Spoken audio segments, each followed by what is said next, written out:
Cliche Your Way Through Life. Remix by Sierra Ward. Don't judge a book by its cover. Value awareness. For the Lord seeth not as man seeth, for man looketh on the outward appearance, but the Lord looketh on the heart.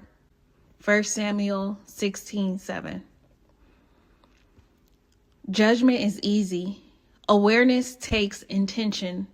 This chapter is about pausing long enough to look beyond assumptions, not just about others, but about yourself too. This chapter invites you to look deeper, to see yourself the way God does, not through the lens of shame or survival, but through love. Awareness allows you to see what's real, not just what's familiar or expected.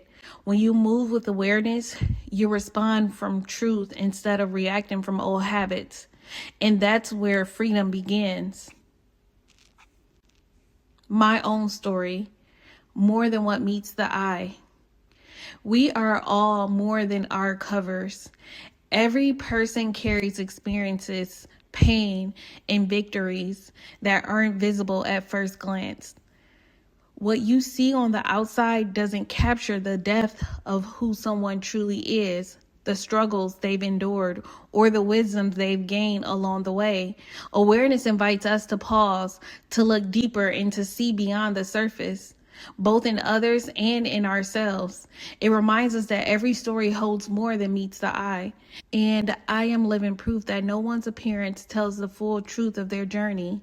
I grew up in poverty, raised by a single mother as the oldest child. My childhood wasn't just difficult, it was layered with emotional, physical, and sexual abuse. But I didn't know that wasn't normal. In my world, the trauma I carried blended into everyday life because so many of my peers were carrying it too. The lack of awareness of what I had experienced and what I truly deserved kept me in survival mode. I didn't even know I needed healing, but something inside me knew I couldn't stay there. At 19, I became a single mother, still unaware of all the pain I had yet to unpack. And while many might have looked at my circumstances and assumed they knew how my story would end, I chose to become aware of something deeper, my potential. I refused to let my past write the rest of my story. I graduated high school with honors, earned a degree in social work with 2 minors, and went on to earn 2 master's degrees. I spent nearly a decade as a probation officer and explored my passions in event planning, real estate, tax preparation, often working jobs that others might have looked down on. But I never stopped learning, growing, and becoming. When people hear my story, they're often surprised. And that surprise is exactly why awareness matters. We can't assume we know someone based on what we see. My strength wasn't loud. My success didn't look traditional, but it was mine and it was real. And even when others didn't see it, God did.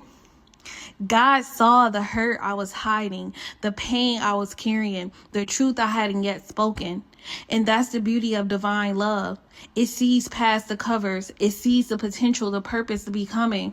That's the kind of love I had to start offering myself. True awareness is what allows us to break through assumptions, challenge inherited belief, and write a different ending than the one we were handed. Our power lies in seeing ourselves clearly, even when others don't. And when we carry that awareness into how we view others, we start to create space for connection, compassion, and truth. The real story, the one that matters most, is not what the world expects from us, but what we awaken and choose to become. Let's be real. We all judge sometimes. In writing this chapter, I had to ask myself, do I still judge people even when I know better?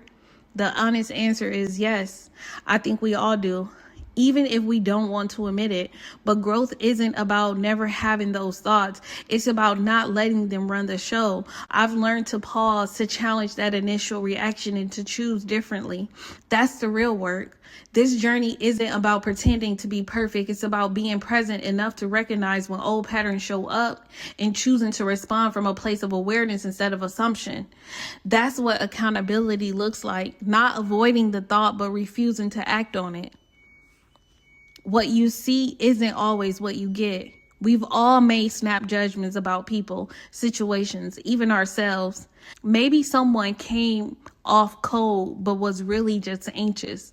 Maybe a failed opportunity turned out to be divine protection. That's where this cliche speaks truth.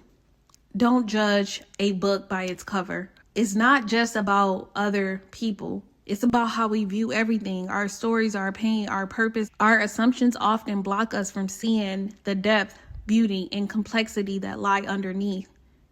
Mental covers, breaking free from inherited beliefs. Judgment doesn't only live in how we view others, it shows up in how we've been taught to see ourselves. Just like physical traits, like diabetes or high blood pressure can run in family, so do mental patterns. Generational beliefs, fears, and survival thinking, these mental covers tell us things like, you're not enough, don't dream too big, stay safe, stay small. But what if those beliefs are just someone else's cover story and you're allowed to write your own? When we challenge those inherited mindsets, we create space to live outside the box. We make room to grow, not just because we're capable, but because we're willing to rewrite the narrative. How to shift from judgment to understanding. To live this value, seeing beyond the surface, you have to slow down, tune in, and shift your lens. Here's how. 1. Pause before you assume.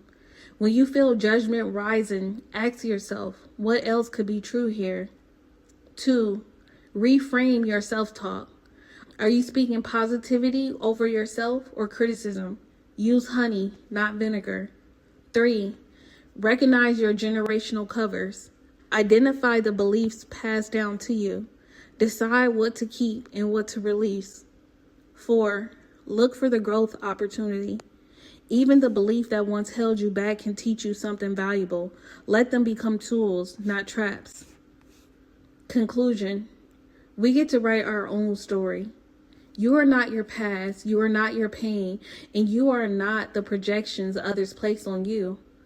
I could have let my story be written by society.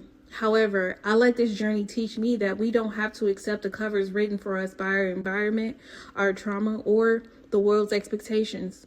We get to redefine ourselves. We get to rewrite the narrative. We get to grow beyond what they thought we could be.